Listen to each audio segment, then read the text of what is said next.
I guess I got to turn up the red lever. All opinions and quotations in no way represent River West Radio and are the sole responsibility of the producer, guests, and callers of Breaking Down the News. River West Radio is not liable for any legal issues arising from the content of this program. You know why you're here, Mr. Wordsworth? Yes, sir. I'd ask you to speak up a little, if you will. Yes, sir. I know why I am here. You've been under investigation, Mr. Wordsworth, for the mandatory period of 1 year and 11 months. You're found to be obsolete. The purpose of this hearing is to make a finding in the matter and make a sentence accordingly. Do you understand that? I understand that. Your occupation, Mr. A Wordsworth? radio talk show host.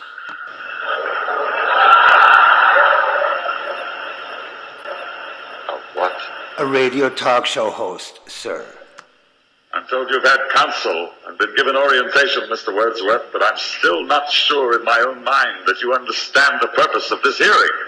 The field investigators in your sector have classified you as obsolete. This finding carries with it serious implications. Do you understand that, Mr. Wordsworth? Now I ask you again, your occupation? I am a radio talk show host. That is my occupation, my profession. If you people choose to call that obsolete... Request clarification of the term? Yes, the term. Mr. Wordsworth, you people, you make reference to the state? I make reference to the state. And you persist in declaring your occupation, correct? That is correct. A minister. A minister would tell us that his function is that of preaching the word of God. And of course it follows that since the state has proven that there is no God, that would make the function of a minister somewhat academic as well. There is a God. You are in error, Mr. Wordsworth. There is no God. The state has proven that there is no God. You cannot erase God with an edict. You are obsolete, Mr. Wordsworth. You have no function, Mr. Wordsworth. You're an anachronism, like a ghost from another time. I am nothing more than a reminder to you that you cannot destroy truth. You're a bug, Mr. Wordsworth, a crawling insect, an ugly, misformed little creature who has no purpose here, no meaning. I am a human being. I exist. And if I speak one thought out loud, that thought exists, even after I'm shoveled into my grave. Illusions, Mr. Wordsworth. Illusions, the Bible, poetry, essays, all of it opiate to make you think you have a strength when you have no strength at all. You have nothing but spindly limbs and a dream, and the state has no use for your kind. Yeah? Well, we're gonna have to do something about that. This is RiverWestRadio.com, community-supported radio streaming live from Milwaukee, Wisconsin. I'm your host. My name is Michael Wordsworth, and welcome to Breaking Down the News, the show that presents the news highlights of the week, but with a twist. Breaking Down the News is more concerned in bringing you information that wasn't covered on the front pages. Headlines you don't want to miss, because not listening could be dangerous to your freedom, liberty, and health. And good afternoon. Today is Monday, July 9th, 2012, halfway through the year 2012. Washington has been at war since October 2001, when President George W. Bush concocted an excuse to order the U.S. invasion of Afghanistan. Remember that? This war took a backseat when Bush concocted another excuse to order the invasion of Iraq in 2003, a war that went on without significant success for 8 years and has left Iraq in chaos, with dozens more killed and wounded every day. A new strongman in place of the illegally executed former strongman, and the likelihood of the ongoing violence becoming civil war. Upon his election, President Obama foolishly sent more troops to Afghanistan and renewed the intensity of that war. Now in its 11th year, to no successful effect. These two wars have been expensive. According to estimates by Joseph Stiglitz and Linda Billums, when all costs are counted, the Iraq invasion cost U.S. taxpayers $3 trillion. Ditto for the Afghan war. In other words, the two gratuitous wars doubled the U.S. public debt. This is the reason there is no money for Social Security, Medicare, Medicaid, food stamps, the environment, and even the social safety net in general. Americans got nothing out of the wars, but as the war debt will never be paid off, U.S. citizens and their descendants will have to pay interest on $6,000 billion of war debt in perpetuity. Not content with these wars, the Bush-Obama regime is conducting military operations in violation of international law in Pakistan, Yemen, Africa, organized the overthrow by armed conflict of the government in Libya, is currently working to overthrow the Syrian government, and continues to marshal military forces against Iran. Finding the Muslim adversaries Washington created insufficient for its energies and budget, Washington has encircled Russia with military bases and begun the encirclement of China. Washington has announced that the bulk of its naval forces will be shifted to the Pacific over the next few years, and Washington is working to reestablish its naval base in the Philippines, construct a new one in a South Korean island, acquire a naval base in Vietnam, and air and troop bases elsewhere in Asia. Why? In Thailand, Washington is attempting to purchase with the usual bribes on air bases used in the Vietnam War. There is opposition as the country does not wish to be drawn into Washington's orchestrated conflict with China. Downplaying the real reason for the airbase, Washington, according to Thai newspapers, told the Thai government that the base was needed for, quote, humanitarian missions, end quote. This didn't fly, so Washington had NASA ask the airbase, NASA actually asked for the airbase in order to conduct, get this, weather experiments. And whether this ruse is sufficient cover remains to be seen, but the American people are not getting this information and do not see the overall problem with this development. U.S. Marines have been sent to Australia and elsewhere in Asia to corral China and Russia and, let's not forget, Iran. This task, it's a massive undertaking for a country, ours, that is financially busted. With wars and bankster bailouts, Bush and Obama have doubled the U.S. national debt while failing to address the disintegration of the U.S. economy and rising hardships of its U.S. citizens, us. The annual U.S. budget deficit is adding to the accumulated debt at about $1.5 trillion per year with no prospect of declining. The financial system is broken and requires ongoing bailouts. The economy is busted and has been unable to create high-paying jobs, indeed any jobs. Despite years of population growth, payroll employment as of mid-2012 is the same as in 2005 and substantially below 2008. Yet the government and financial prostitute media tells us that we have a recovery. According to the U.S. Bureau of Labor Statistics, employment in 2011 was only 1 million more than in 2002, as it takes about 150,000 new jobs each month to stay even with population growth. That leaves a decade-long job deficit of 15 million jobs.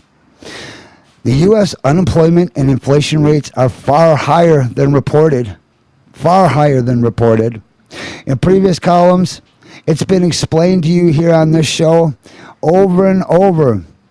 The reasons that the government's headline numbers are serious understatements is because of their deliberate propaganda to fool you to think that we are having a recovery. Meanwhile, we're being gutted. It's like the enemy is approaching us, shooting their weapons at us, and all the while announcing that they come in peace.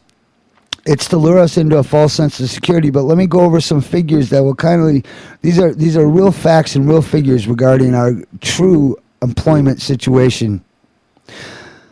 The headline U3 unemployment rate of 8.2% counts no discouraged workers who have given up on finding a job. Did you hear that? They don't count the ones that have given up in finding the job. The government has a second unemployment rate called U6, seldom reported, which includes short-term discouraged workers. That rate is 15%. When the long-term discouraged workers are added in, the current U.S. unemployment rate is 22%. a number closer to the unemployment rate of the Great Depression in the 30s than it is to the unemployment rates of post-war recessions. Changes in the way inflation is measured have destroyed the consumer price index known as the CPI. The CPI is a method to establish rates of inflation, cost of living. It's a measure, essentially, of the cost of living for the entire country. Well, the new methodology is substitution-based. If the price of an item in the index rises, a lower-priced alternative takes its place. In addition, some prices rise. They're labeled quality improvements, whether they are or not, and thus they don't show up in the CPI. People still have to pay the higher price, but it is not counted as inflation. You'll notice it at the stores, though. You can tell when the prices go up, and you have to look to the CPI and the correlation there. Does it match? It doesn't. Currently, the substitution-based rate of inflation is about 2%. However, when inflation is measured as the actual cost of living, the rate of inflation is 5%. The misery index. Have you heard of the misery index? Well, it's another thing like the CPI. It's what financiers and economists and people doing budget work in our government, they use these facts and figures, and this is the way for everybody to talk about them. The misery index is the sum of the inflation and unemployment rates. In other words, in order to figure out how miserable we are as a population, they take the sum of the inflation, which the true rate would be 5%, and unemployment rates. The level of the current misery index depends on whether the new rigged measures are used, which understate the misery, or the former methodology that accurately measures it. I mean, it's a lie of omission. That's what I'm attempting to say. It's a lie of omission. Prior to the November 1980 election, let me explain this. The misery index hit 22%, which was one reason for Reagan's victory over President Carter. Today, if we use the previous methodology, the misery index stands at 27%. But if we use the new rigged methodology, the misery index is only 10%. That's it. You're only 10% miserable. And I'm telling you, you're actually 27% miserable. Why does this matter? Well, listen. The understatement of inflation serves to boost gross domestic product, the GDP. The GDP is calculated in current dollars. To be able to determine whether GDP rose because of price rises or because of increases in real output, GDP is deflated by the CPI. The higher the inflation rate, the less growth in real output, and vice versa. When the substitution-based methodology is used to measure inflation, the U.S. economy experienced real growth in the 21st century, except for the sharp dip during 2008 through 2010.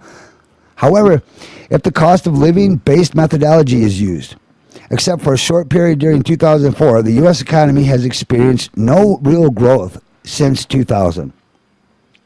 In the charts, you can see that the lower measures indicated in blue, they got little charts for the GDP that shows over the years, and this is how economists and financiers actually figure this out. They compare data, they collect data, and then they compare it. Well, the real GDP is deflated with the inflation methodology that measured cost of living. The higher GDP measure, you can see it in red, it deflates GDP with the new substitution-based methodology. The lack of employment and real GDP growth go together with the decline in real household median income. This is important to understand. The growth in consumer debt substituted for the lack of income growth, and that kept the economy going until consumers exhausted their ability to take on more debt. With the consumer dead in the water, the outlook for economic recovery, it turns poor. That's it. Politicians and the Federal Reserve are making the outlook even worse. At a time of high unemployment and debt-stressed households, politicians at local, state, federal levels are cutting back on government provision of health care, pensions, food stamps, housing subsidies, and every other element of the social safety net. These cutbacks, of course, further reduce aggregate demand and the ability of income-stressed Americans to survive. The Federal Reserve has interest rates so low that retirees and others living on their savings can earn nothing on their money. That's right. Soon we'll be into negative interest rates from banks where you're actually paying them to hold on to your money. The interest rates paid on bank CDs and government and corporate bonds are lower than the rate of inflation right now. To live on interest income, a person has to purchase Greek, Spanish, or Italian bonds and run the risk of capital loss. The Federal Reserve's policy of negative interest rates forces retirees to spend down their capital in order to live. What do you think of that? In other words, the Fed's policy is destroying personal savings as people are forced to spend their capital in order to cover living expenses. In June, the Federal Reserve announced that it was going to continue its policy of driving nominal interest rates even lower, this time focusing on long-term Treasury bonds. The Fed said it would be purchasing $400 billion of the Treasury's 30-year bonds. Look, driving interest rates down means driving bond prices up. With 5-year Treasury bonds paying only 0.7% and 10-year Treasuries paying only 1.6%, below even the official rate of inflation, Americans desperate for yield, but they have to move into 30-year bonds currently paying 2.7%. However, look at this. The high bond prices mean that the risk of capital loss is also very high. The Fed's debt monetization. Do you know what debt monetization is? You wish you had this power. It's when you have debt and you say to somebody else, no, look, I don't actually owe this money. Somebody else owes me this money. That's why I'm carrying this liability. Tell you what, we're going to do some risk assessment and say, yeah, maybe 5-10% at the most aren't going to pay this back, but the rest of it's going to be good. So what they do is they collateralize the debt. In other words, it's a securitization. They make money out of something that was previously negative money that didn't even exist. In fact, it was owed. Well, the Fed's debt monetization, or a drop in the exchange value of the dollar as other countries move away from its use to settle their balance of payments, this could set off inflation that would take interest rates out of the Fed's control. As interest rates rise, bond prices fall. In other words, bonds are now the bubble that the real estate, stocks, and derivatives were. When this bubble pops, though, Americans will take another big hit to their remaining wealth, and this is a great concern. That's why I'm reading this to you today. If you'd like to call in, please call in. The number is 414-935-2951. Maybe you're concerned about the economy, and maybe by discussing this, you'll help other people to understand this better. There's no shame in not understanding this incredibly complex financial system, or to fully understand the geopolitical conditions of the world as our horrible foreign policy of this country continues to, what could I say, just piss off everybody in the world. I mean, other countries are convinced we have truly lost our minds, while we, the American public, sit here pretty much unaware of what's going on. And that's why we're reading this today.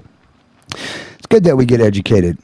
It makes no sense to invest in long-term bonds at negative interest rates when the federal government is piling up debt that the Federal Reserve is monetizing, and when other countries are moving away from the flood of dollars. The potential for a rising rate of inflation is high from debt monetization and from a drop in the dollar's exchange value. Yet, bond fund portfolio managers have to follow the herd into longer-term maturities or see their performance relative to their peers drop to the bottom of the rankings. Some individual investors and foreign central banks, anticipating the dollar's loss of value, are accumulating gold and silver bullion. Realizing the danger to the dollar and its policy from the rapid rise in the price of bullion during 2011, the Federal Reserve has arranged offsetting action. When the demand for physical bullion drives up the price, short sales of bullion in the paper market are used to drive the price back down. Similarly, when investors begin to flee treasuries, thus causing interest rates to rise, J.P. Morgan and other dependencies of the Federal Reserve sell interest rate swaps, thus offsetting the effect on interest rates of the bond sales. Keep in mind that interest rates rise when bond prices fall and vice versa. The point of all this information is to establish that except for the 1%, the incomes and wealth of Americans are being cut back across the board. From 2002 Through 2011, the economy lost 3.5 million manufacturing jobs, but that doesn't stop us from shopping at Walmart. We can't compete with slave wages, but we also don't seem to be able to stand up for ourselves, not in a significant number that it would actually affect legislative change, hold our politicians accountable. Well, these jobs, 3.5 million manufacturing jobs, were replaced with lower paying waitress and bartender jobs, which accumulated about, according to this figure here, 1,189,000, which would be like such as ambulatory healthcare service jobs. That was about 1.5 million, and social assistance jobs, which total, according to this document, 578,000. These replacement jobs in domestic services mean that on a net basis, U.S. consumer income was moved out of the country. Potential aggregate demand in the U.S. dropped by the differences in pay in the job categories. Clearly and unambiguously, jobs offshoring lowered U.S. disposable income and U.S. GDP, and thereby it affected the employment. Well, it makes total sense, doesn't it? I mean, we're earning money, but then it goes it's kind of like heat. It's like heating your house and leaving all the windows open, or just taking off the roof. I mean, what's the point if you heat the house if you have no roof? Well, we've taken the roof off the country. There's no ceiling. The tariffs do not match the figures. We're not exporting as much as we did. In fact, our main export has been the dollar. For decades, probably since World War II, it's been the dollar. And this is basically destroying our economic base. When you think about this, having no ceiling on the house, no roof, lets all the heat out. What do you think happens to in this metaphor, the economic base? Well, despite the lack of an economic base, Washington's hegemonic aspirations continue unabated. Other countries are amused at Washington's unawareness. Russia, China, India, Brazil, South Africa, they're forming an agreement to abandon the U.S. dollar as the currency for international settlements between themselves. On July 4th, the China Daily reported, for example, listen to this. Japanese politicians and prominent academics from China and Japan urged Tokyo on Tuesday to abandon its outdated foreign policy of leaning on the West and accept China as a key partner as important as the United States. You know what that means for us? The Tokyo Consensus, a joint statement issued at the end of the Beijing-Tokyo Forum, also called on both countries to expand trade and promote a free trade agreement for China, Japan, and South Korea. An Asiatic Union. This means that Japan is in the play.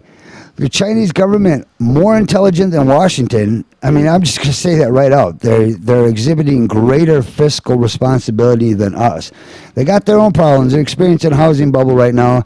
But I tell you what, they might own 1.5 trillion of our debt, but they've been secretly buying gold by the tons.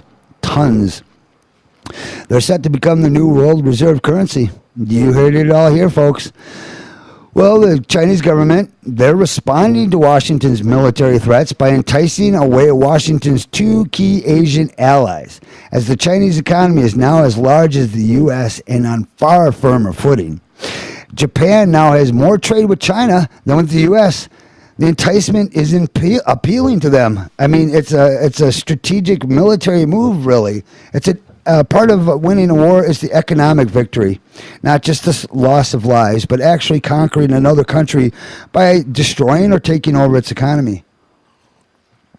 Well, you got China next door, and Washington is distant and drowning in its own hubris. Hubris is the kind of arrogance that brings a person down. In this case, we speak of like Uncle Sam as this collective representation. We call it Washington, but really, I mean, Washington's made up of all these guys that we supposedly elected and are supposed to be representing us because we pay taxes and no taxation without representation. Well, this is what we're getting. Is it really the leaders or the followers that are the problem here? I mean, you're free to call in 414, what is it? 935-2951. There you go, 935-2951. I say it's the problem is the followers. We have to be better informed at this level. We have to stop following these guys over the cliff. Basically, you got Washington. It gave the finger to international law. I mean, I can't say on air what it did, but I mean, it flipped it the finger driving down the freeway, and it passed. Cruised past the law and the Constitution and just flipped it off. It said gratuitous and illegal wars, with its assertion of the right to murder its own citizens and those of its allies, such as Pakistan, has made the United States a pariah state. Washington still controls its bought and paid for NATO puppets. But these puppet states are overwhelmed with derivative debt problems brought to them by Wall Street and by sovereign debt problems in general, some of which were covered up by Wall Street's Goldman Sachs. Europe is on the ropes and has no money with which to subsidize Washington's wars of hegemony. Washington is becoming an isolated and despised element of the world community. Washington has purchased Europe, Canada, Australia, the former Soviet state of Georgia, and almost Ukraine, actually, and Colombia. Let's not forget about them. And where the cocaine comes from? Coca-Cola. They separate the cocaine from the kind of decaffeinating coffee. They de-cocify the coca leaves, and then they make Coca-Cola. What do they do with all that cocaine? Well, you have to answer that for yourselves. I can't answer everything here, but there is an answer. Well, they continue their effort to purchase the entire world, as if we could afford it. But sentiment is turning against the rising Gestapo state. I mean, let's call it for what it is. America is turning into a Gestapo state that's shown itself to be lawless, ruthless, indifferent, even hostile to human life and human rights. I mean, as we go in and spread democracy and attack countries on a humanitarian basis, it's that you are not under attack as they run shooting at you. A government whose military was unable, with the help of the UK. Think about this. I mean, we're going to, our military might stretched out. We couldn't, even with the United Kingdom, we could not occupy Iraq after 8 years, and we were forced to basically end the conflict by putting the insurgents, the very ones that we were fighting all the time, we just put them on the U.S. military payroll and to pay them to stop killing American troops.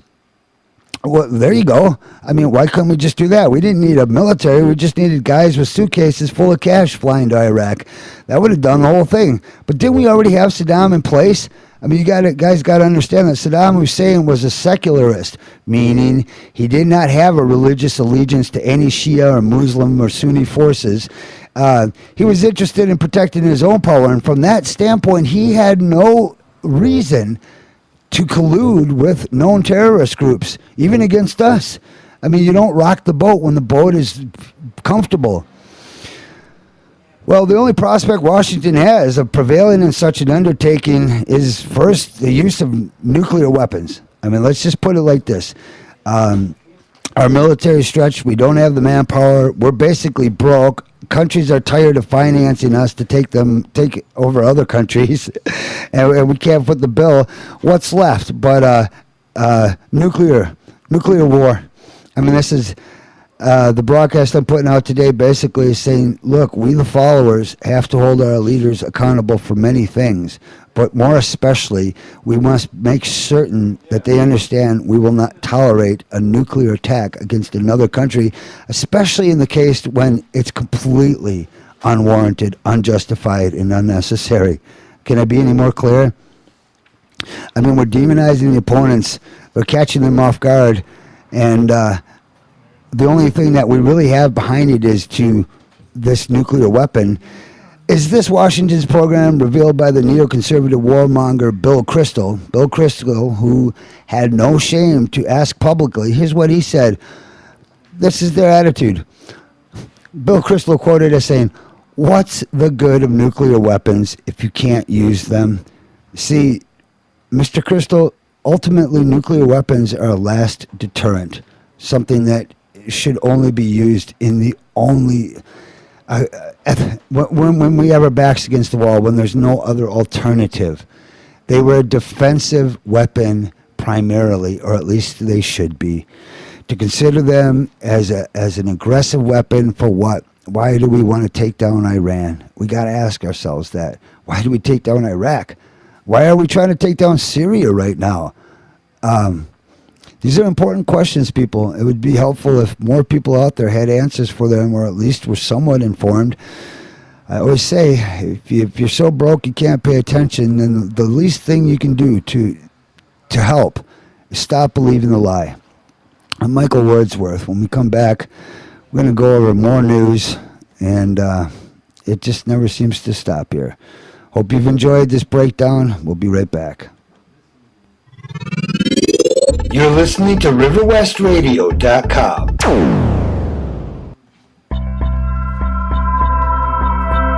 Every day, people wake up all over the world and hear commercials like this one, with soft music and a soothing announcer's voice telling you how great some big corporation's new technology will help you and your family.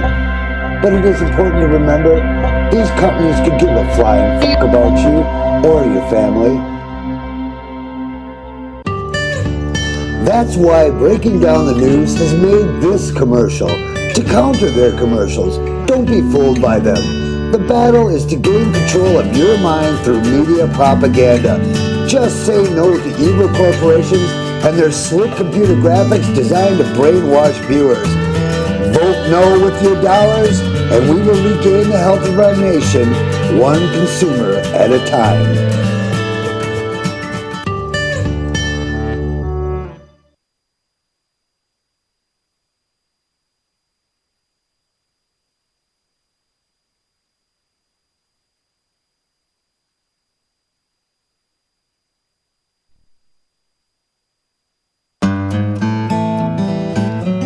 Are you tired of commercials always telling you that you're tired when you know you're tired because you wake up early and go to bed late, and every moment in between is spent trying to figure out how you're going to make the next dollar?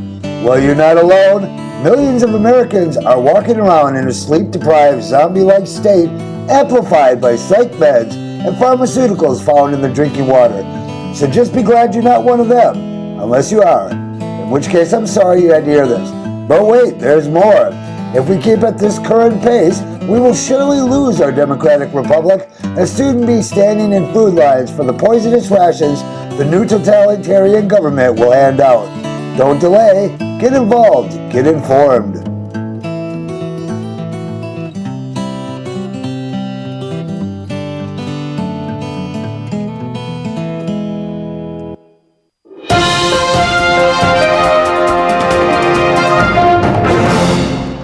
Thousands of new IRS agents hired to enforce Obamacare. This article from Kurt Nimmo, Infowars.com, on July 3rd. Representative Kevin Brady, a Texas Republican, warns that the IRS will hire up to 16,500 new enforcers in the coming months to go after citizens who do not pay the new Obamacare tax. The expansion is said to include criminal investigators who make cases in order to levy penalties on scofflaws. I would assume that means people that don't pay. Brady cites a recent analysis by the Joint Economic Committee and staff at the House Ways and Means Committee. The report says the IRS will need a fresh crop of agents to examine and audit tax information mandated by Obama's misnamed Affordable Care Act. In January of 2011, Representative Michelle Bachmann claimed the IRS planned to hire 16,500 IRS agents to police Obamacare compliance. CNN reported at the time that the number cited by the Minnesota Congresswoman originated in a GOP committee report based on a preliminary estimate from the Congressional Budget Office. This quote from Representative Brady: "When most people think of healthcare reform, they think of more doctor exams, not more IRS exams." It's a good quote, actually. Isn't the federal government already intruding enough into our lives? We need thousands of new doctors and nurses in America, not thousands more IRS agents. Jim Curry writes that nearly 24 new tax increases will be levied under Obamacare, many of them hidden from the American people. Curry also notes that compliance will add to the legendary annual headache which Americans suffer every April 15th, tax day, In addition to more complicated tax returns, families and small businesses will be forced to reveal further tax information to the IRS, provide proof of government-approved health care, and submit detailed sales of information to comply with new excise taxes. This written by Jim Curry. Characterizing Obamacare as a tax under the purview of the IRS is not a mistake. The near mythical authoritarian power of the IRS will be used to make sure Americans do not challenge Obamacare and unquestionably submit to the unprecedented intrusion. This from the Stock City News. They write, to even mention the name of this government institution can trigger waves of anxiety and stories of abuse and persecution that is unheard of for almost any other governmental body within this country. That from the Stock City News regarding the IRS. According to the noted polling service Rasmussen reports, 43% of Americans fear the IRS more than the TSA. Only 20% feared the TSA more. Well, that's about right. I would think people would have more to fear from the IRS than the TSA. I mean, if the IRS gets you, you ain't going on the airplanes, are you? According to Democratic National Committee Chairwoman Debbie Wasserman Schultz, however, the Obamacare mandate is not a tax, although she told CNN the IRS would be the most effective enforcer, but it's not a tax. This is a penalty that will be assessed on the tax return if you choose to roll the dice and make us all pay for your being irresponsible and increase all of our health care costs, she told Wolf Blitzer. Continuing, she said, we're not going to tolerate that anymore in America. You have to be responsible and you have to pay the penalty if you want to choose not to be. Wasserman Schultz's warning of IRS agents pursuing penalties is at odds with claims made by supporters of the legislation. For example, in 2010, the Soros-funded disinformation project Think Progress claimed Republicans were fear-mongering the IRS aspect of the mandate. The website posted, it shows IRS Commissioner Doug Shulman testifying before House Ways and Means Committee hearing.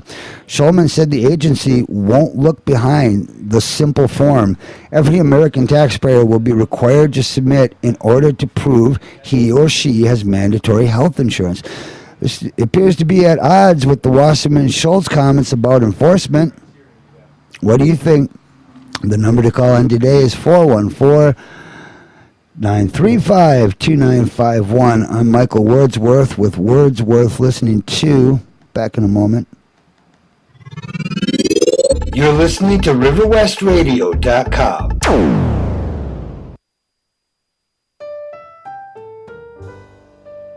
The kitchen is the heart of the home, but at Monsanto, we're a megalithic agricultural group attempting to destroy farmers all across your country.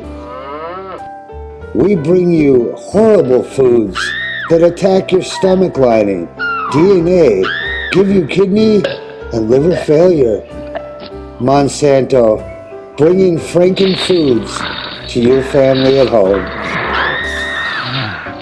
Don't you just hate us? Say no to GMO.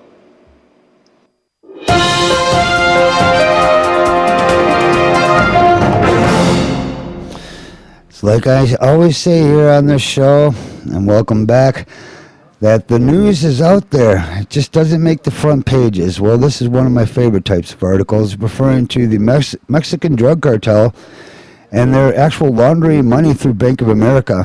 This is an allegation made by the FBI.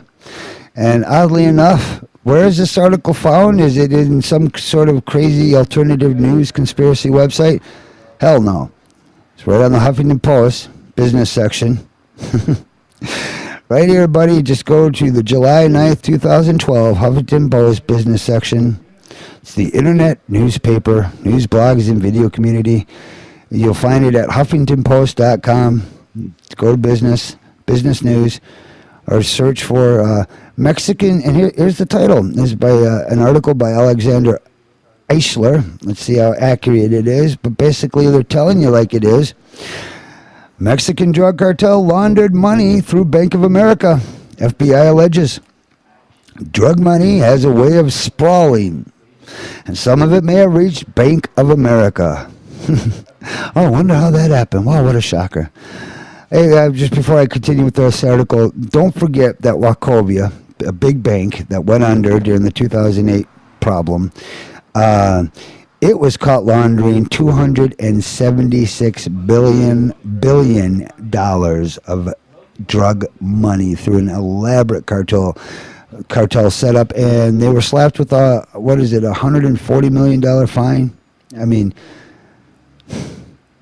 well, this article from the Huffington Post goes on with another situation. Now, apparently, Bank of America is under a federal probe. That's right, a federal probe into Los Zetas. A Mexican drug cartel claims that the group has been laundering money through accounts at Bank of America, according to a recent report in the Wall Street Journal. Apparently, it's there too. Wall Street mainstream media news, guys. An FBI affidavit filed in Texas last month says that the Mexican drug cartel has been reportedly funneling cash through a Texas-based racehorse business with Bank of America accounts. The U.S. government has described Los Zetas in the past as the most technologically advanced, sophisticated, and dangerous cartel operating in Mexico. Tremor Enterprises, LLC, the horse business, was for its part allegedly run by Jose Trevino Morales, a U.S. citizen with two brothers in Los Zetas.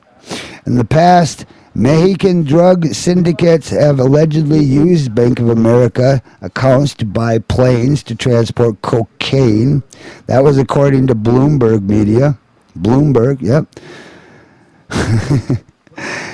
And between 2004 and 2007, the bank was also the alleged destination for almost $10 million in illicit funds from an influential political family in Equatorial Guinea. Bank of America has... Oh, wait, hold on. I think we got a call. Hold on. Welcome to the show.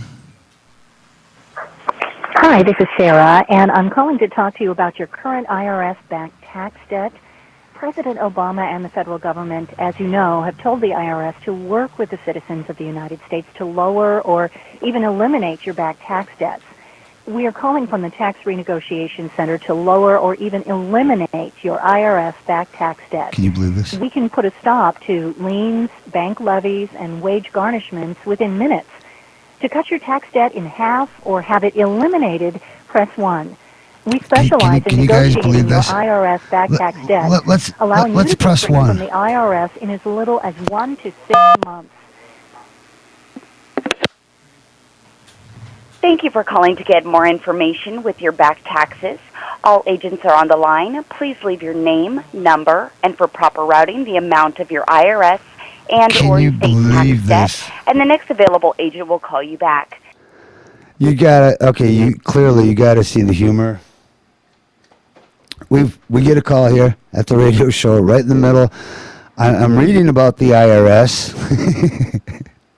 And the IRS calls about back taxes, and all the agents are currently busy. That was great, though. I mean, this shows, you know what the problem? They're short tax revenue. They are short tax revenue so bad that they are calling up people nowadays and saying, look, we'll make a deal with you. I don't know how the hell they got this number, and I really don't care, but I just find, like, the irony of life. It's comical. It's purely comical. That's right. Live on air, we got a call, a recorded message from the IRS, willing to cut a deal for our back taxes. Well, we're a nonprofit organization here, and we're completely community supported. There's no tax issues to speak of.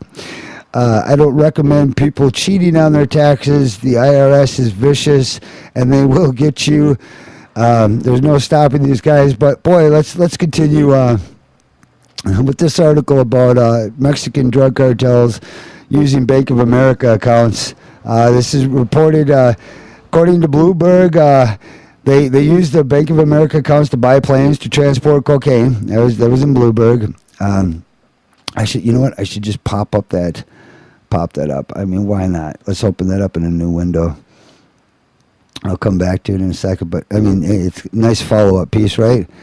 And Between 2004 and 2007, the bank was also the alleged destination for almost 10 million in illicit funds from an influential political family in Equatorial Guinea. Okay, Bank of America has admitted such errors in the past. Oh, we're sorry. We accidentally took drug cartel money. In 2006, officials acknowledged they'd failed to catch South American clients laundering $3 billion through one of its Manhattan branches, according to the New York Times. Oh, wait, it took us $3 billion before we even suspected you. But let me tell you, if you or I go down to the bank right now and try to take out your savings, you say, look, I want it all in cash right now, they're going to ask you, what do you want it for? And you're like, none of your business. You didn't ask me when I put it in or where I got it. Sometimes they do now. Any amount over $1,500, they need to suspect that you're doing something illegal with it. I mean, guilty until guilt. It's no longer innocent until proven guilty. It is now you are guilty until proven slave. That's right. Once you're proven a slave, your guilt doesn't matter. They can do whatever they want. You have no rights. But apparently, banks have the right to collude with drug dealers and traffic or launder their money. All over the article. Just to be clear, Bank of America hasn't been accused of any wrongdoing. And according to sources cited by the Wall Street Journal, the bank is cooperating with the FBI investigation. I'm sure they are. Still, if Los Zeta has indeed been shifting $1 million a month through accounts held by Bank of America, as the federal probe claims, it suggests the bank might still have some kinks to work out in its defense against money laundering. I'm sure they do. Where'd that article go about banks financing Mexico gangs admitted in Wells Fargo deal? Here, this one. This is the follow-up article. This is on June 28th of 2010. Just to show you how this stuff is in the mainstream media all the time. Just before sunset on April 10, 2006, a DC-9 jet landed at the international airport in the port city of Ciudad. How do you pronounce it? There's my high school Spanish failing me. Ciudad del Carmen. I apologize. We do the best we can here. 500 miles east of Mexico City, or Mexico City. Ciudad de Mexico. There we go. As soldiers on the ground approached the plane, the crew tried to shoo them away. There was a dangerous oil leak, so the troops grew suspicious and searched the jet. They found 128 black suitcases packed with 5.7 tons of cocaine, valued at $100 million. The stash was supposedly have been delivered from Caracas to drug traffickers in Toluca, near Mexico City. Mexican prosecutors later found the law enforcement officials also discovered that the smugglers had bought the DC-9 with laundered funds. They were transferred through to the biggest banks in the U.S. There you go. They bought the DC-9 for money that was laundered through Wachovia Corporation and Bank of America Corp. Bloomberg Markets magazine reported that in August 2010 issue. And Claire, here, I'm reading an old article from 2010, actually, just to follow up the other article of, we were talking about Bank of America laundering drug money. Well, now we're talking about, from this article, Wachovia, Wells Fargo. Here, this article reports this was no isolated incident. Wachovia, it turns out, had made a habit of helping move money from Mexican drug smugglers. Wells Fargo and Company, which bought Wachovia in 2008. Oh, that's right. Remember, Wells Fargo bought Wachovia in 2008. Has admitted in court that its unit failed to monitor and report suspected money laundering by narcotics traffickers, including the cash used to buy 4 planes that shipped a total of 22 tons of cocaine. The admission came in an agreement that Charlotte, North Carolina-based Wachovia struck with federal prosecutors in March, and it sheds light on the largely undocumented role of U.S. banks in contributing to the violent drug trade that has convulsed Mexico for the past 4 years. Blatant disregard. Wachovia admitted it didn't do enough to spot illicit funds in handling $378.4 billion. There you go. I'm glad they got this. I said 376. It's actually $378.4 billion for Mexican currency exchange houses from 2004 to 2007. That's the largest violation of the Bank Secrecy Act, an anti-money laundering law in U.S. history, a sum equal to 1/3 of Mexico's current gross domestic product. It's big business. Do you guys remember Prohibition? Some of you only remember it as from the movies, television, or maybe you did read a book and actually studied this. But Prohibition, you had a situation where the FBI, you had federal agents, they never admitted that there was an organized crime element in America until much later. It was after, what's his name? It was after Herbert Hoover. No, not Herbert. Who was the J. Edgar Hoover? I get the Hoovers. I mean, it could be a vacuum for. Anyhow, J. Edgar Hoover. If you look into this historically, he denied consistently that there was an organized crime element known today as the mafia in America. Well, basically, since the 1920s, once Prohibition rolled around, all that did was it allowed very rich men in connection with very powerful Washington senators, congressmen, including on the state level, governors, right down to sheriffs. In fact, just watch Boardwalk Empire. It's a good way to illustrate the whole thing. It's not entirely accurate, but the gist of it is, I mean, they don't tell you really how it was all pulled off, but I mean, the basic concept is they sold the American public on Prohibition, and that effectively gave them a monopoly. Well, in a similar thing, starting with Nixon, when he declared the war on drugs, what was that, during 68, somewhere 68, 70, that began the same era of Prohibition all over. My goodness, how we do not learn. And today, I'm sure there's many out there listening that would say, well, we have to have drugs illegal, just like we had to make alcohol illegal. And where it's true that alcohol consumption was far more ubiquitous, far more common it was more commonly consumed than hard drugs are today. It's estimated only about 14% of America consumes hard drugs today. And it's an amazingly, the rest of them just smoke pot, which, it's not the same. And after decades, even the most hardcore pot deniers still, they finally have to admit it's never killed anybody. But see, it becomes an issue. It's not the pot. Our law enforcement will tell us it's not the pot. It's actually the fact that where there's illegal transactions, then there's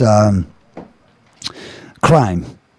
And the argument is, well, we let these other states go medicinal and they weren't happy. They had to bring it over the state lines and sell it in other areas. Well, the problem there is, you just created a way for some states to produce it and other states not to, so you're going to be a short on supply and high on demand. Prices are going to still stay up, and it's always going to encourage criminal elements, because what else but criminal elements could undertake these things? Your average citizen isn't going to do it. I mean, when somebody cops a bag from their neighbor or something like that, that's not a criminal thing, and the police largely know that. I mean, they do. I mean, they're not stupid. They see the drugs, they see the crime, but I guess it's an ideological conflict here. As long as it's illegal, you're still the demand will go up and the supply will become more expensive. It's just the way it always is going to be. Michael Wordsworth, we're talking about banks laundering drug money. I mean, it's been a while since it happens every now and then where a CIA transport plane crashes filled with cocaine. Every now and then that gets reported. Amazingly, this isn't really in the consciousness of the public. We got to start getting through our heads that this isn't corruption as usual. This is not crime as usual. We get no kickbacks, and it actually erodes and deteriorates our society. We have to become aware. We have to stay informed. It's one way to fight back. And we'll be right back after these messages. You're listening to RiverWestRadio.com.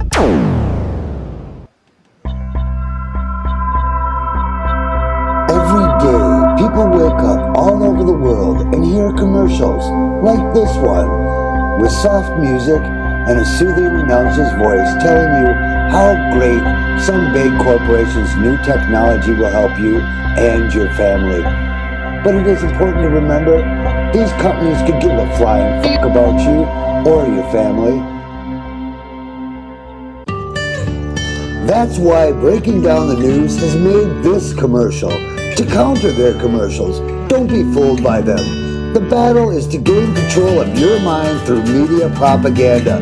Just say no to evil corporations and their slick computer graphics designed to brainwash viewers. Vote no with your dollars, and we will regain the health of our nation, one consumer at a time.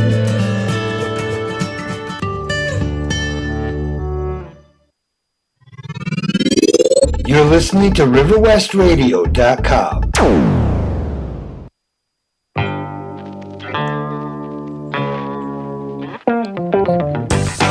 This is a special Breaking Down the News celebrity call-in segment where we have known political figures call in and conduct an interview.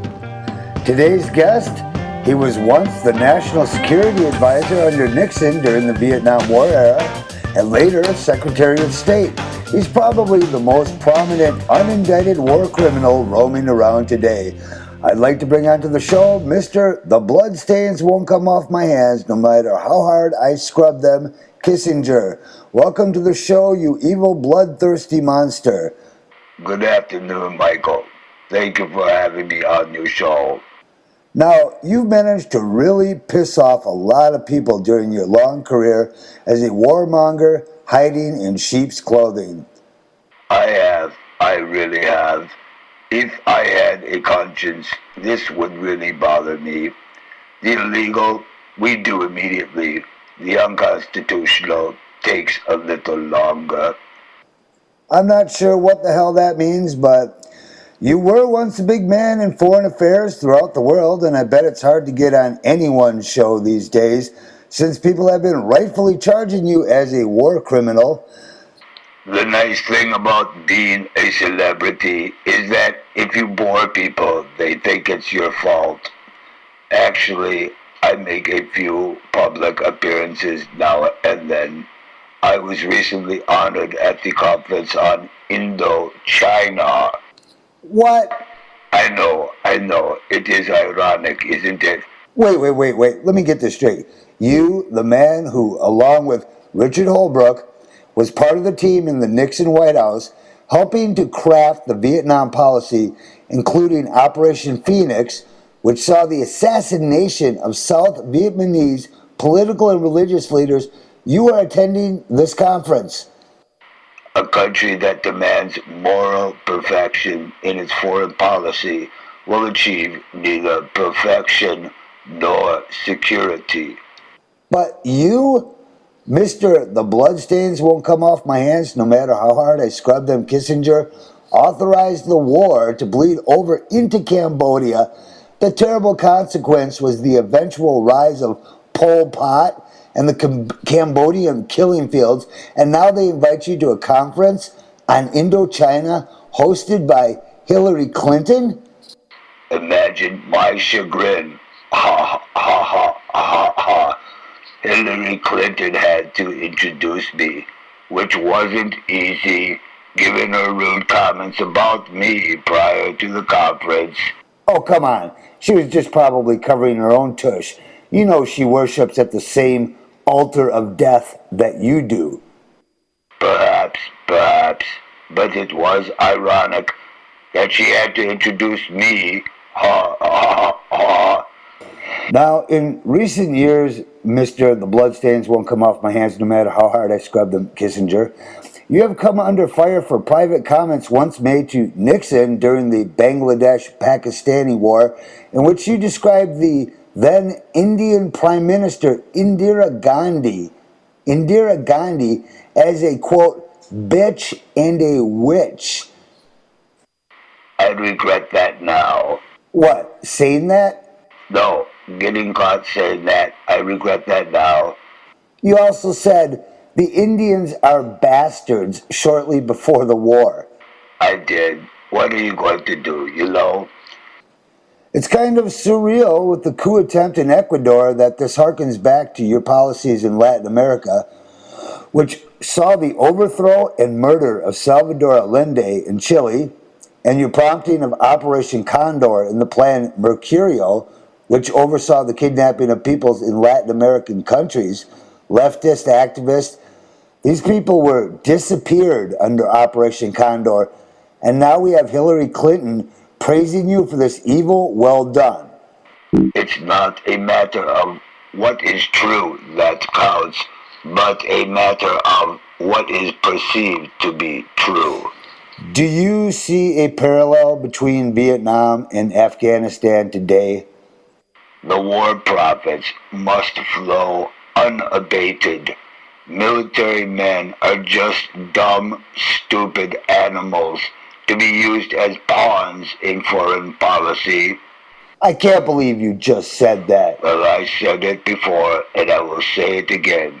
Here, I will say it again right now.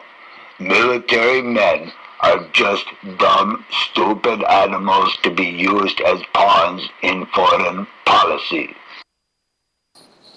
Mr. Kissinger, you are indeed a madman.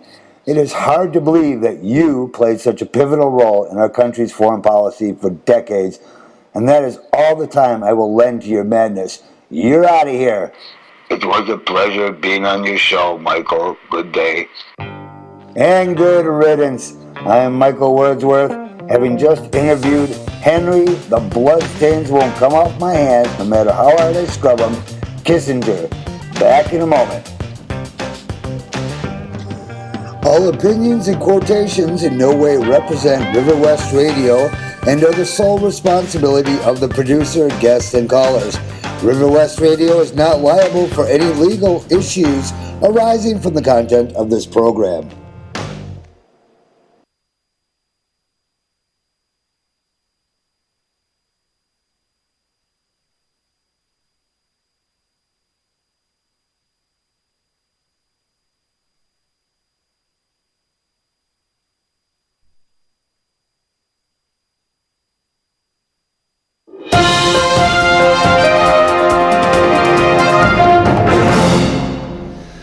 And I apologize for that dead air time. I didn't realize that that thing was over. That's very dumb, MSE of me.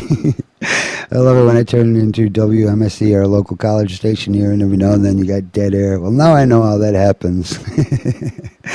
It's terrible, but I guess comedy, brevity, levity. There you go. All right. Well, we've been reading about all the facts and figures that should be given to you. We're going to continue on with Julian Assange. Of course, maybe you have by this point, everybody's heard of Julian Assange. Well, this article from RussiaToday.com says that he might be executed by the U.S. if he's extradited. If America gets its hands on the WikiLeaks founder, they may go as far as to execute him. A known National Security Agency whistleblower Thomas Andrews Drake told RT, adding that U.S. security has become a state religion. An expert on electronic eavesdropping, Drake sacrificed his career to blow the whistle on perceived wrongdoings within the NSA. He was charged under the Espionage Act, though the charges were dropped only last year. And actually recommended reading, what is that name? Green. There's this really great book called How Would a Patriot Act? And it covers the invasion of privacy rights because of the Patriot Act and all this new security legislation that really invades our privacy. I mean, there's no doubt about it. So, I mean, we're talking, what's the goal? It's total surveillance. If you take what's been happening in the post-9/11 security world, what you see is the establishment of a surveillance society, the establishment of a surveillance network. People don't realize the extent to which we're surveilled in many, many ways these days. The extent to which vast amounts of our transactional data in all forms, electronic forms, your emails, your tweets, bank records, and everything else, Well, they're all subject or suspect in terms of surveillance. It raises the specter of the rise of so-called soft tyranny. It raises the specter of you being automatically suspicious until you've proven you're not. That's what I meant by you're guilty now until proven slave. The specter of a universal and persistent wiretap on every single person. If not, they can create one, because what happens if they don't like you? What if you speak ill against this current corrupt government? What if you say something they consider disloyal, like, I don't like being screwed? Well, that's not the country I took an oath to defend for when I signed up for the military. I actually took an oath to uphold the Constitution of the United States, whereas I'm no longer a military member, having been honorably discharged. I still feel the right to uphold that oath, and so do a group of military and police personnel known as Oath Keepers. I mean, God bless those people. They are so filled with integrity, and they put their lives, not just their money where their mouth is, they put their lives where their mouth is. If we were all prepared to do that, well, what about WikiLeaks founder Julian Assange? How angry do you think Washington is at this guy? Well, they're extremely angry, according to press reports. There's been a secret grand jury and maybe a secret indictment. They want to get him and put him away. There are all those at high levels in this country. They've all called for a death warrant on this guy. Believe me, if the U.S. gets its hands on him, they're going to do everything they could do to put him away for as long as they can, or even worse. Speaking truth to power is very dangerous these days. The power elites, those in charge, don't like dirty linen being aired. They don't like skeletons in the closet being seen. Not only do they object to it, they decide to turn it into criminal activity. Remember when anybody basically blows the whistle. Take the DC Madam. For those of you that don't recall, the DC Madam was a known...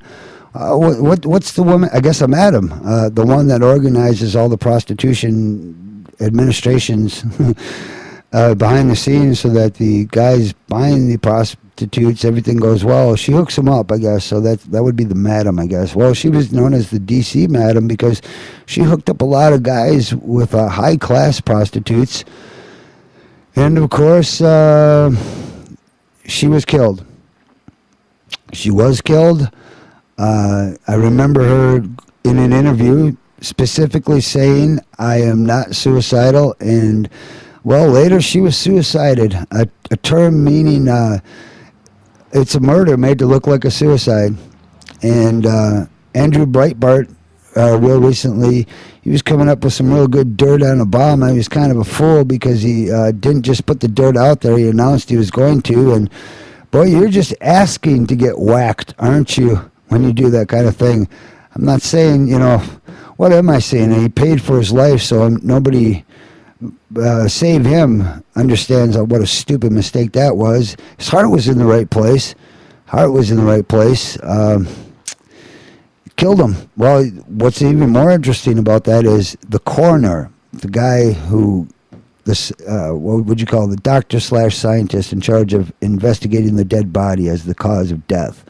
The coroner, he was killed, dead, done. There you go. That's how it works in this country. Well, that article, I don't know, we kind of digressed from the Assange thing, but let's move on with something else here. Let's give you a little news intro break. That always lets you know that more news is coming.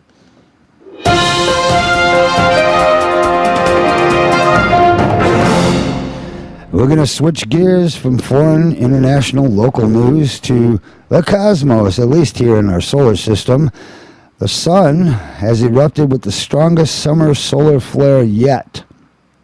This was published July 9, 2012 by FoxNews.com here, I guess originally from Space.com. Well, this is kind of interesting, actually.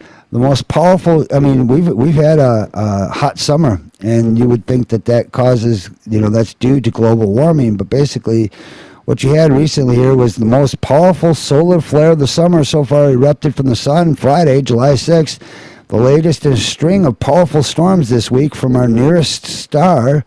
The sun is actually considered a star. Space weather experts say. How would you like that? A cosmic meteorologist.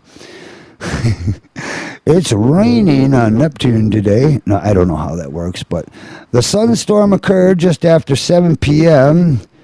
And registered as a Class X1.1 solar flare, one of the strongest types of solar flares possible, according to the U.S. Space Weather Prediction Center. The huge solar flare erupted from the giant sunspot AR-1515. I laugh because there's a rifle called AR-15. Kind of coincidental there. Which has already fired off several other powerful storms this week. Not the gun, the sun. The huge solar flare has already fired off several other powerful storms this week. Space weather scientists were closely watching the sunspot for possible X-class flares. This quote came through a Twitter account from the mission's mascot Twitter account at the Solar Dynamics Observatory. And the quote is, AR-1515 did it! Exclamation point. X1 class solar flare. And I guess that was the official Twitter announcement. The revolution will not be televised. It will be Twittered. That's kind of funny, isn't it? Okay, well, on with the article. By all accounts, the sunspot group AR-1515 is enormous. It stretches across 118,681 miles of the sun's surface, making it longer than 15 Earths set end to end. If you lined up 15 Earths, this thing is bigger than that. I think the diameter around the Earth is 26,000 miles approximately. Well, today's solar flare marked the strongest of the summer season, which began in late June. It's not the strongest of 2012. In March, remember here in Milwaukee, we had a nice warm day, and now I know why. In March, the sun fired off an intense X5.4 class solar flare. That's what brought us that lovely weather here in Milwaukee. Oh, we were all loving it that day. Didn't care where it came from, really.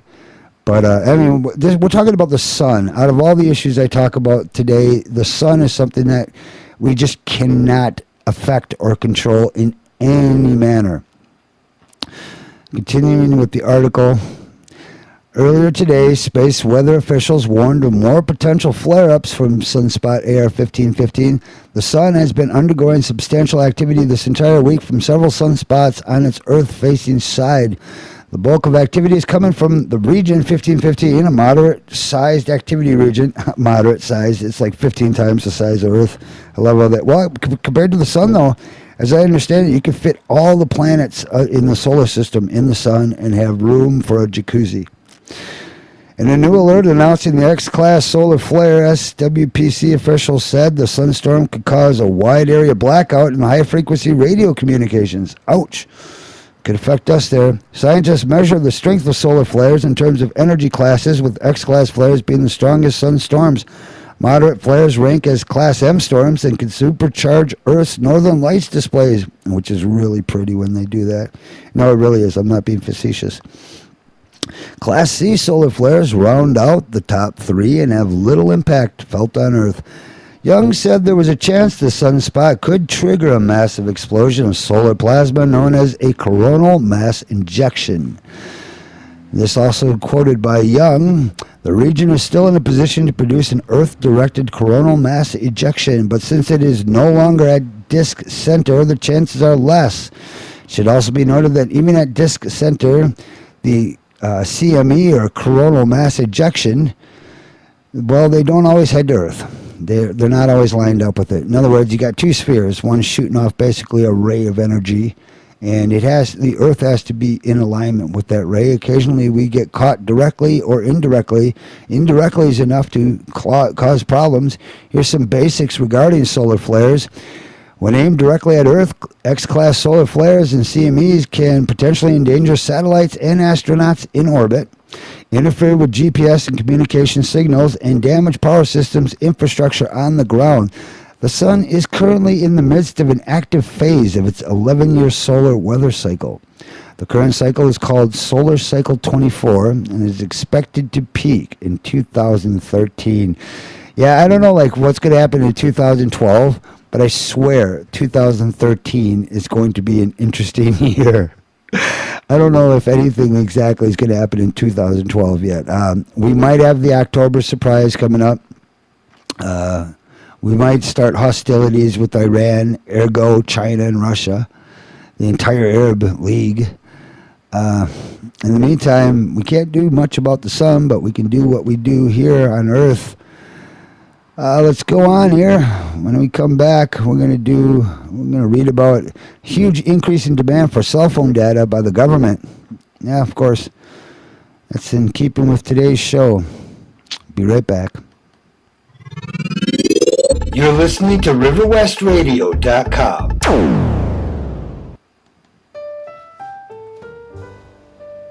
The kitchen is the heart of the home, but at Monsanto, we're a megalithic agricultural group attempting to destroy farmers all across your country. We bring you horrible foods that attack your stomach lining, DNA, give you kidney and liver failure. Monsanto, bringing Franken foods to your family at home. Don't you just hate us? Oh, I can't Say believe I no hate to that. GMO. Oh, definitely. It's horrible.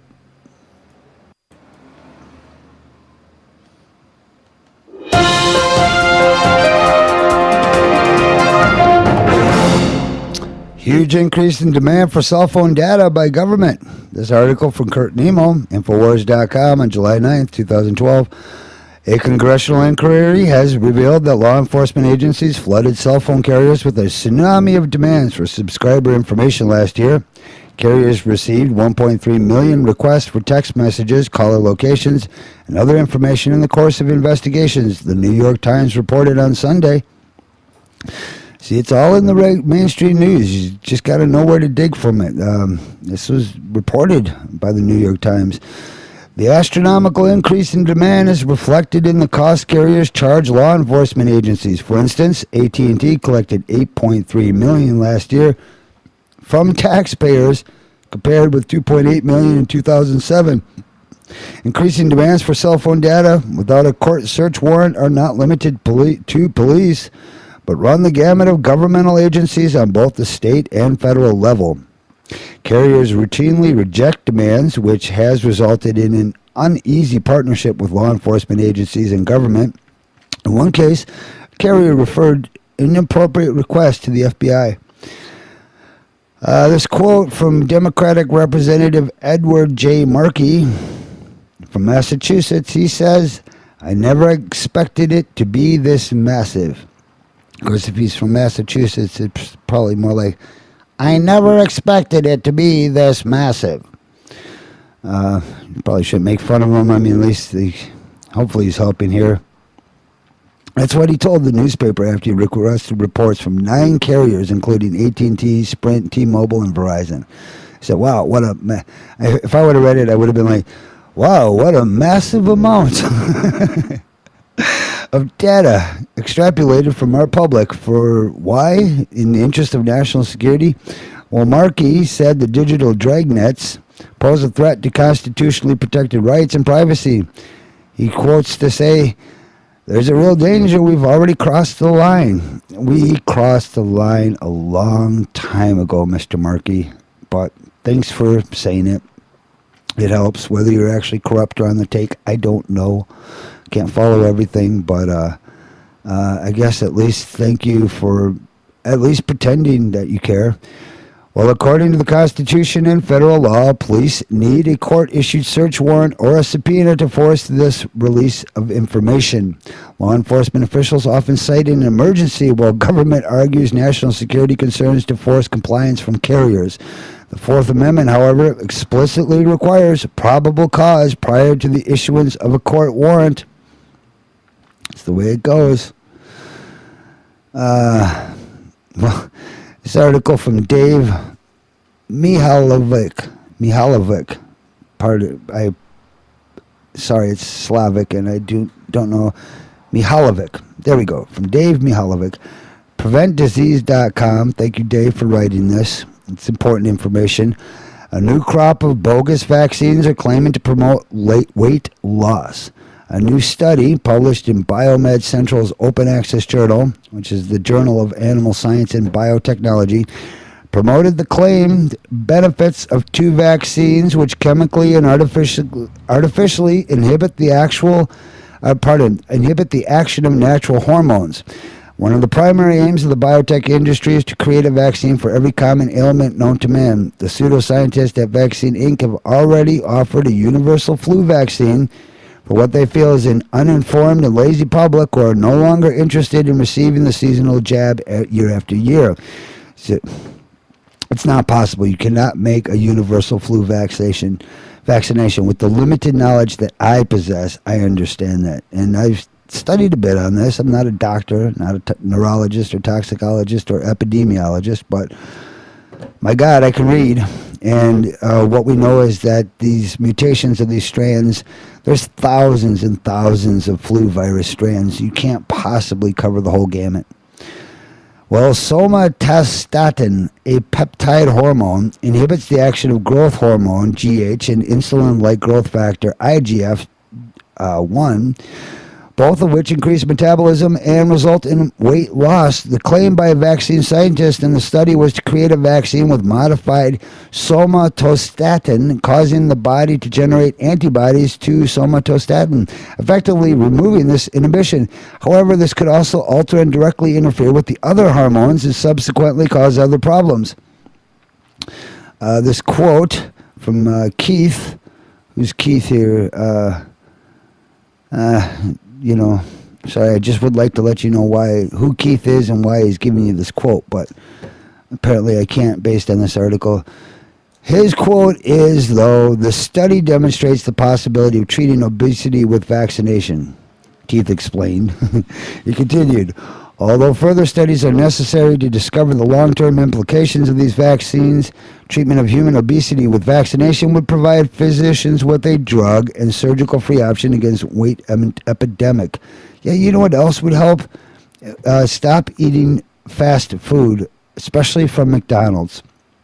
The MSG-laden food that they have, MSG being a ingredient often hidden in foods, they now call it natural flavorings or yeast extract.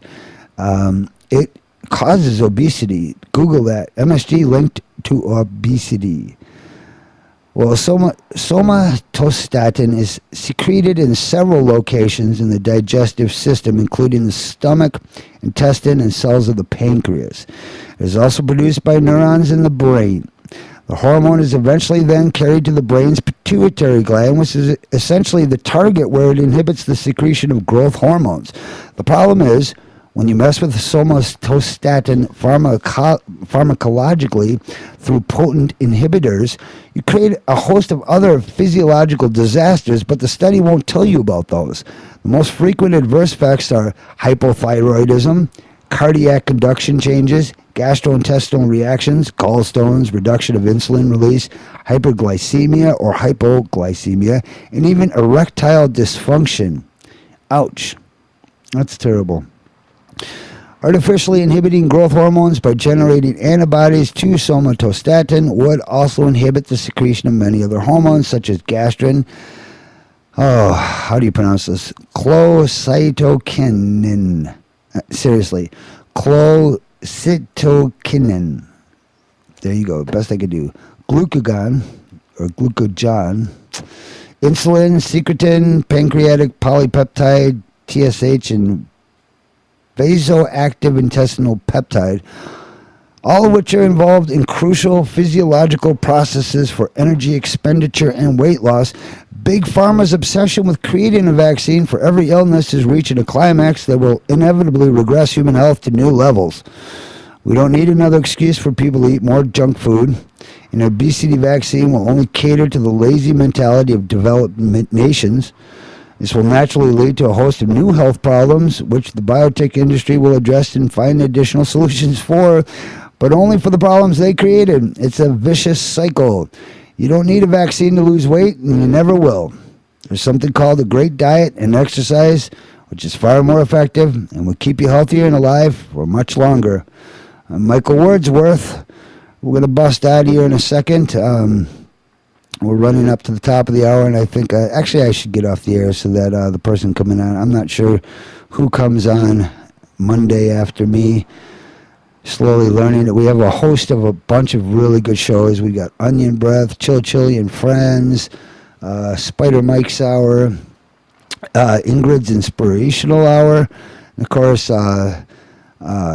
3 Words. Karen puts out that wonderful show.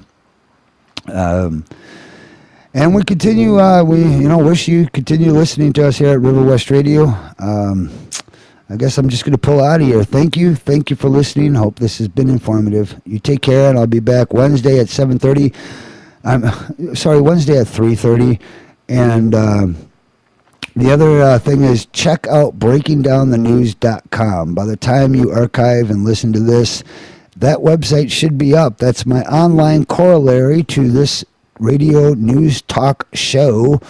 Apparently we don't get too many callers that often. Today the IRS called with a pre-recorded message. That was freaking hilarious. You gotta love it. All right. Oh, hey, the Green Neighborhood's coming in. So that's the next show coming up. Green Neighborhood. Peace out to all you guys. Take care. Bye.